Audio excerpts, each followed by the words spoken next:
Hello everyone, in this video I will show you how to fix Garageband not opening in MacBook M4.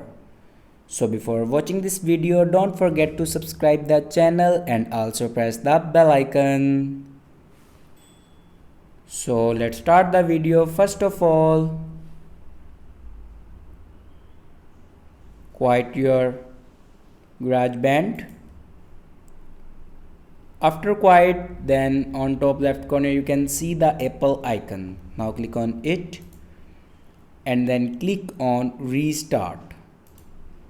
Now again click on restart.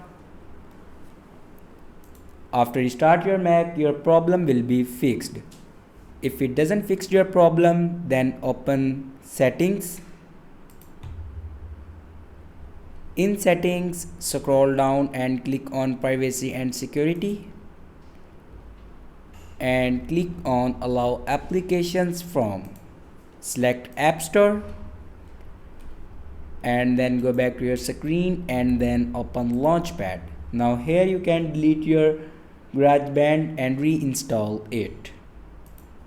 I hope this video is helpful for you. Thanks for watching.